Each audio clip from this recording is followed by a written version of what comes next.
Bonjour à toutes et à tous, chronique pour la radio CNO, nous sommes la semaine du 10 février 2025.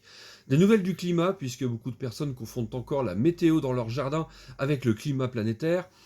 L'observatoire Copernicus, donc, pas moi ou GG dans au potager avec nos pluviomètres et thermomètres en plastique.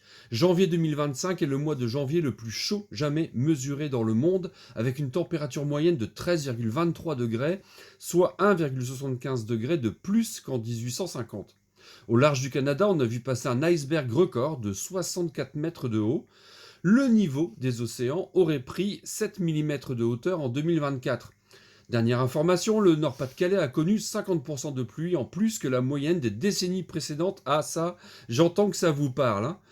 Bon, je continue. Les grands courants marins qui réchauffent l'Europe en hiver et nous refroidissent l'été ralentissent à cause de l'eau douce qui est plus lourde que l'eau salée. Ça signifie que nos hivers seront beaucoup plus longs et froids que nos étés et que nos étés seront plus extrêmes en termes de pics de chaleur. La seconde conséquence de la fonte des calottes polaires, c'est la dérégulation des courants d'air des hautes altitudes au tracé plus déstructuré, avec comme conséquence la démultiplication des gouttes d'air froides et des dômes de chaleur. En clair, plus d'eau chez nous en période de recharge et plus de journées caniculaires l'été. Trump, niant tout cela, ouvre toutes les baies vitrées d'Overton avec sa communication provocatrice. Au second jour de son investiture, il a sorti les USA des accords de Paris, remettant en route son drill baby drill, accélérant encore les forages de pétrole et de gaz de schiste. Au passage, que faisaient là-bas les non moins tarés, de Zemmour, Maréchal, bon, Le Pen étant excusé pour l'enterrement de son père, à part montrer le nouvel ordre mondial, nationaliste, identitaire, anti-hémisphère sud? Pour moi, ce n'est qu'une démonstration de force d'un G20 colonialiste et spéciste, du néo-esclavagisme en somme. Poutine, paraît-il, était présent dans le petit salon. Un journaliste les a surpris en pleine conversation stratégique.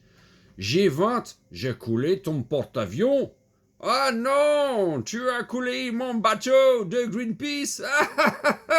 Bon allez, ce qui est inquiétant, c'est que des voix se lèvent en France et ailleurs pour répondre à cet appel de la compétitivité mortifère. Regardez les offensives contre les normes environnementales qui certes freinent la frénésie consumériste, mais qui n'ont d'objet que la préservation du développement économique et sociétal des générations futures, celles de nos enfants.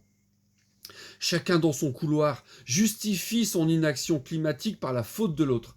L'Europe, si elle avait été moins brune, aurait pu jouer ce rôle d'archipel nous protégeant des politiques destructrices des multinationales. Les gens ont voté pour des partis qui ne veulent pas de l'Europe. C'est quand même curieux, non ?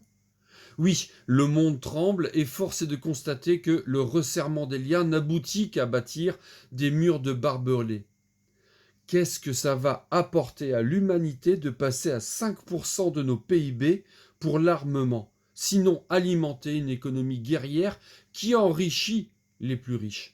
Allez, la semaine prochaine, on parlera du canal Seine-Nord-Europe, contre lequel un mouvement se lève et qui a besoin de votre soutien, sauf si vous ne soutenez pas l'artisanat local, le réemploi, l'économie circulaire, bref, notre souveraineté industrielle et commerciale en somme. Allez, bonne semaine, à la semaine prochaine.